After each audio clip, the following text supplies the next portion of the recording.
TV.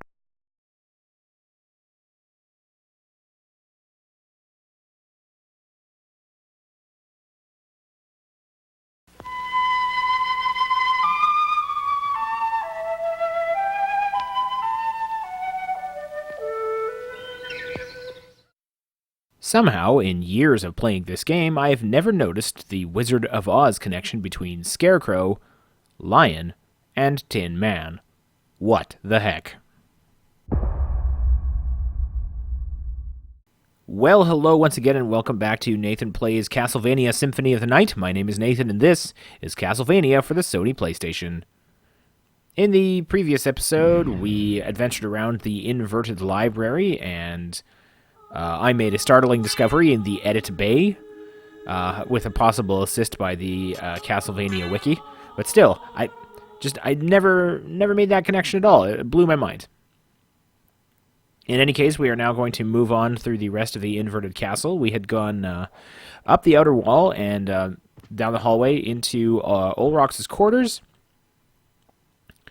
And now we were into this sort of courtyard area that you might recall from the regular castle. Only this time it has Medusa heads.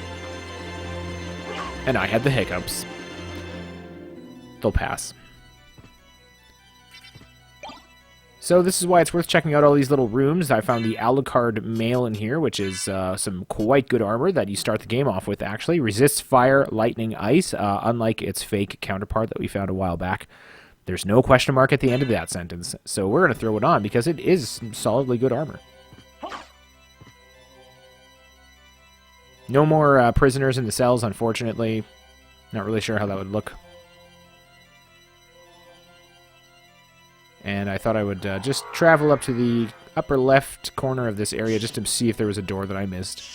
The Medusa heads were going to be annoying to try and dodge the entire time, so we dropped down to the bottom, where an old boss becomes a new regular enemy. It's Karasaman. And he just takes a lot of hits, and wouldn't you know, there's more of him. Still not especially difficult, even when he was a boss. And has a tendency to slow the frame rate down with all of his crow and feather flinging shenanigans. So we don't like them very much. You'll recall that this hallway led to the battle with Olrox himself. Of course, he's not going to be here, but there is still a boss in this area. So let's go check it out. There's also a shuriken hiding in that little hole. We're in a wolf form through that narrow opening. We get the special door is still here. What horrors await us? Oh, it's a mummy. It's Akmodan the Second. And he throws these, I guess they're probably plague or poison. And he does us a stupid punch. And he's really slow. Mummies, I mean, I've just never been that intrigued by them. I don't find them scary. This one is mostly just slow and annoying. And although the music is really trying to convince us that this is an exciting battle, I'm afraid it's not. And then it's over. Akmodan 2 dries up and blows away in the wind.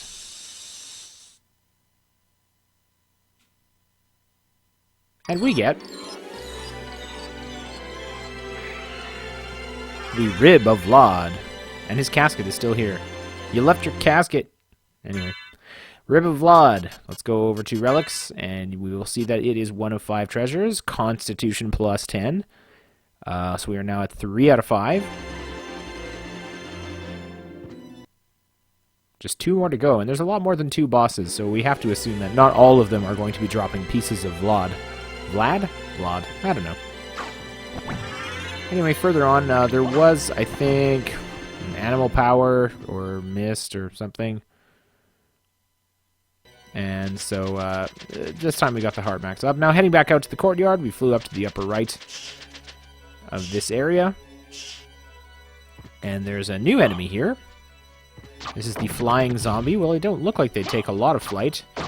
But they're one of the rare enemies with different hitboxes. So if you hit them in the torso, their legs will continue toward you.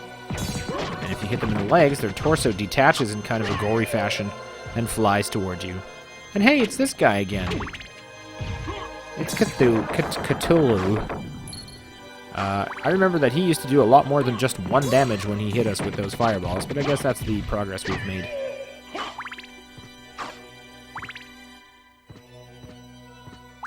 Through here's another life max up. We'll take it. And you might recall that there's a secret passage coming up that'll now be in the floor rather than the ceiling.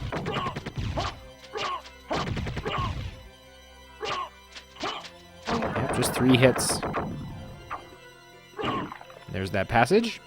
And down at the end of it, a heart refresh.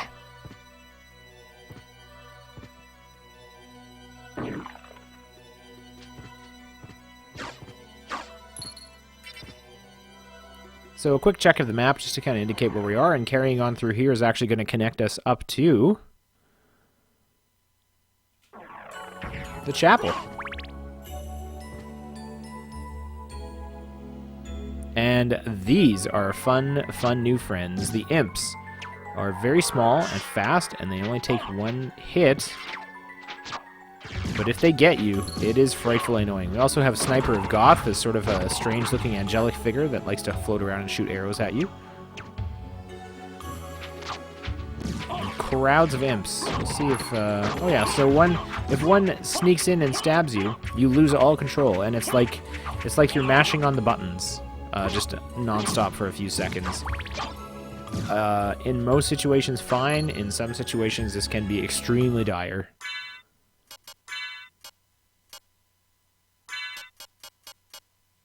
I also picked up a King's Stone, gemstone buckle with strength plus 10. We're just going to leave that off. I was just curious about what it was. So making our way up. Over here we have the confessional. Of course it's unoccupied and we can't really sit in the chairs, although we would like to. It's fun. Just imps everywhere. So they try to sneak around behind your head and then quickly go in for the stab, and that's how they get you. At this point, I had sort of a change of heart. Decided I would do this in a different order, and rather than going that way, I would drop down.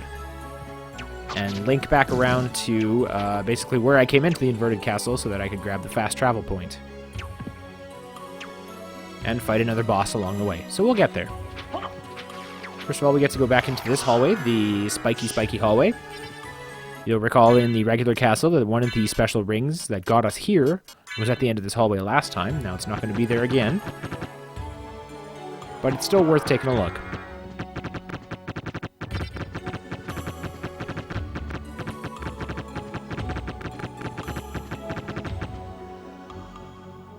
Ah, it's another piece of our old gear, the Twilight Cloak.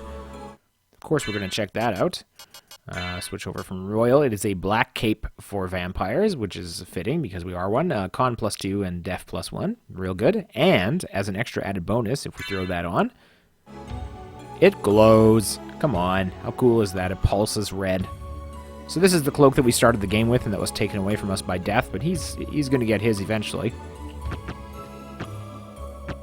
Walking back down the hallway, it was necessary to polish off just the last few spikes that I missed. And as this is a PS1 title, trophies and achievements didn't exist yet, but if they did, I'm sure I would get one for that. Actually, maybe the Xbox 360 version has trophies. Or achievements. I don't know. Anyway, we're going to switch from Spikebreaker back to the Alucard mail, not cart. And keep making our way through these towers. Down at the bottom of this one, a mana prism.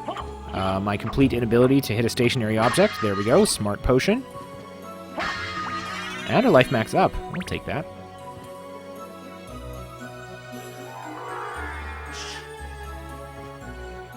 Here we have a new friend designed to be that you have to get in close to hit them, but when you do, a bunch of these spores pop out, and they are all poisonous. It's extremely upsetting. We also have some nasty kitty cats that can turn into black liquid, ooze around behind you, and try to hit you the other way. They're very fast. They don't like to be hit. And any cat owner will tell you that turning into a black puddle of goo and slooshing around to hide in another place is exactly what cats are completely capable of. This is not a surprising cat behavior at all. Down at the bottom of the next tower, Talwar sword. It's a curved Indian sword that's not any better than what I have. So we'll leave it off for now.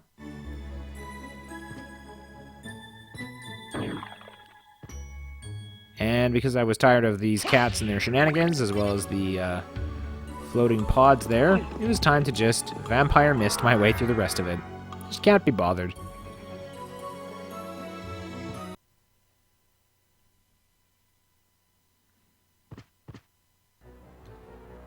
It's Medusa, everybody. Here we have a brand new boss who likes to use her vision to turn you to stone and then zap you with lightning bolts.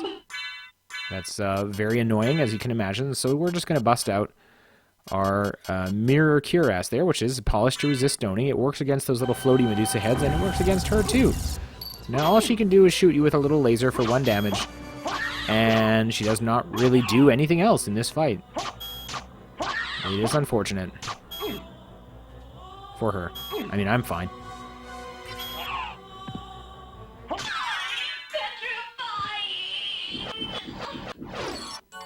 She's petrified. You get it? You get it? Because she turns people to stone. Heart of Vlad, anyway. Heart of Vlad.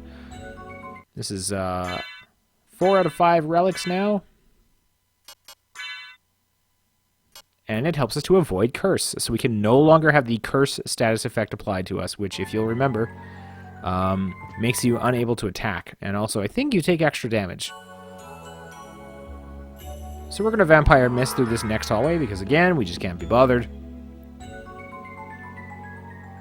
And into the last tower, which I think is shorter than the others. Oh, of course, first we're going to just pop across here and grab a save point.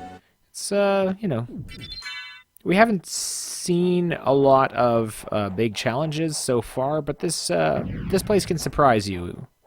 You might run into a boss or a former boss that just wrecks you right up. So it's still good to do. Here we have a Bwaka knife, which I think is a throwable. And magic missile. Get my D20s out. Another transition into a new area, and that brings us back around to top of the castle, or bottom. We have these tombstones that would love to just curse you when they hit you. Just love to, but because I just now got the Heart of Vlad, cursing is no longer possible, and they actually do no damage whatsoever. You can just stand there and take it. It's kind of funny. Right? A little bit.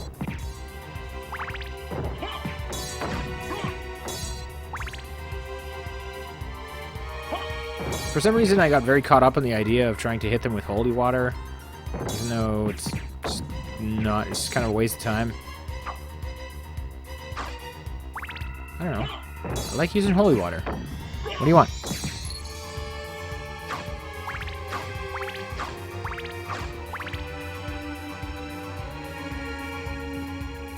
So here we come to my true objective here, which is to grab this lion-headed fast travel point. And we're actually going to use that to go back to the one near Olrox's quarters. Which just so happens to be next in the rotation. Hey!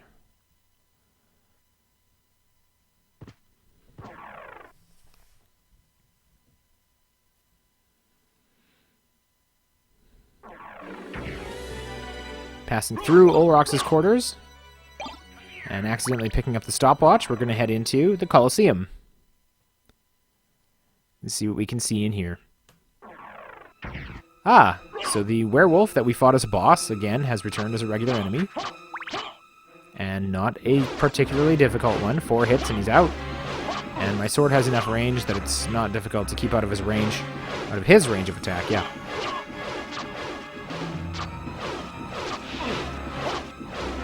That's a lot of werewolves.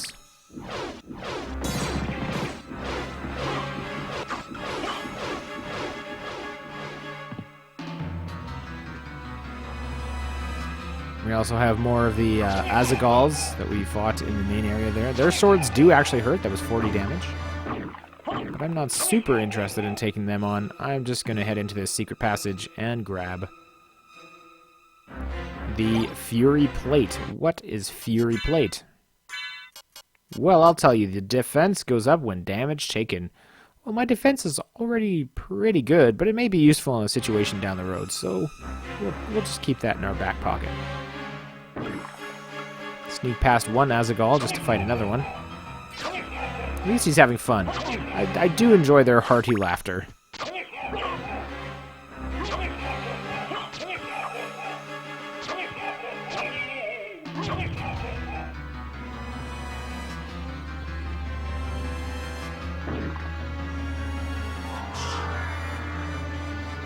And here's the other half of the boss combination of Werewolf versus Minotaur. Also, not much to do here.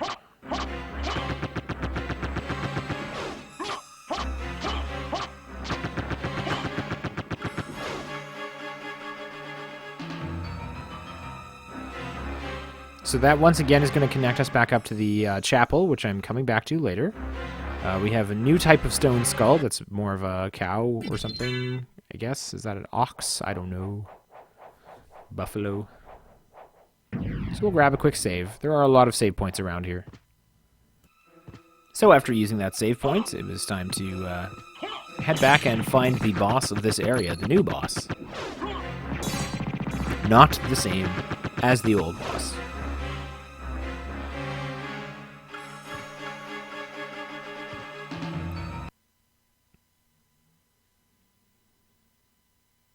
So here we have 3 caskets that close upon our arrival, spin around in a dramatic fashion, and reveal 3 cool-looking heroes. They are Fake Grant, Fake Trevor, and Fake Sypha. We'll say Sypha. These are actually the protagonists of Castlevania 3, Trevor being the main person that you play as every time, and the other ones being unlockable characters depending on the path you take through the game. Alucard was also an unlockable character in that game, and so it's kind of like the gang is back together. Only these are evil zombie versions of the heroes from that last game. So they have some of the attacks and characteristics that they had in the old NES Classic. And, you know, it's actually kind of a fun fight. There's a lot going on. You've got Grant up there on the ceiling tossing daggers out at you. Sypha will freeze you. And of course, Trevor is just always implacably coming toward you with his whip and holy water. But there goes Grant.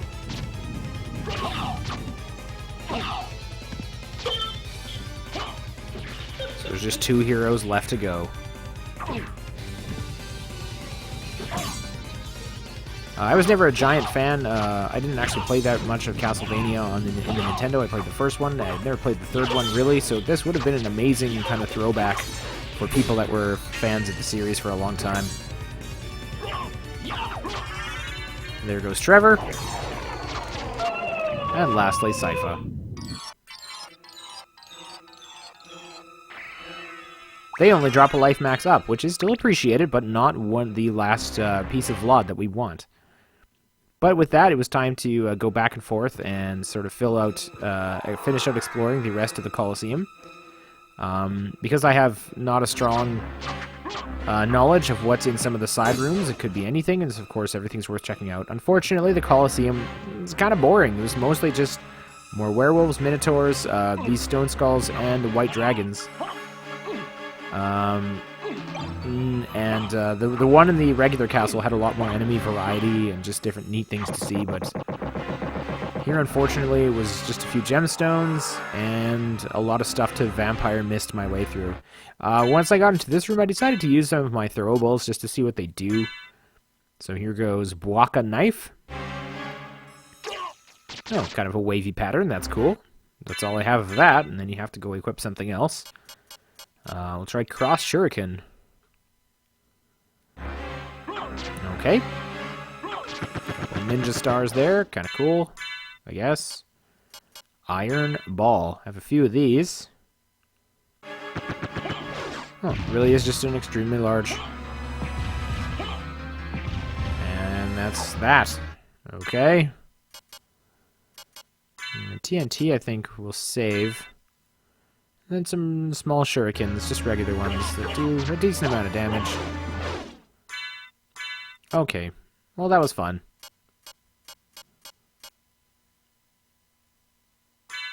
Now I have to find my sword again. First I changed to, you can change to throw 1, but those are, I guess, mostly the beneficial ones. Maybe throw 2. Anyway, I decided this experiment was over at that point. Took out the luminous and kept going. And by took out the luminous and kept going, I mean I vampire misted through everything again. Checking out one of the last rooms in the Colosseum area, we come across Graham. What is Graham? It is the sword named Graham. Well, that is extremely descriptive of you. It does actually 4 more damage than the one that I have, and has a really similar kind of time to use and range, so I thought I would go with it. Now I'm using the sword named Graham. With that, the Colosseum was completed, so it was time to head back through Olrox's quarters. Of course, accidentally grabbed that stopwatch that I don't want. And make my way back up to the clock at the center of the castle. And over into the marble thing.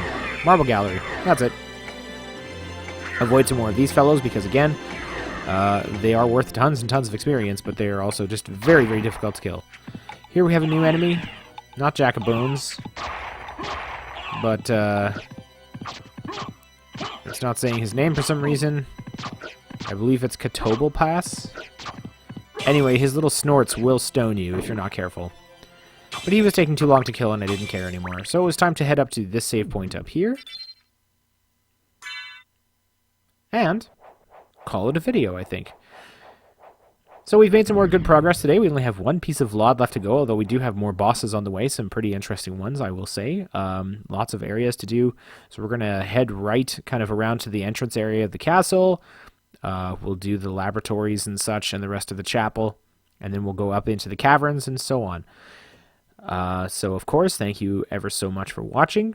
And we'll see you next mission.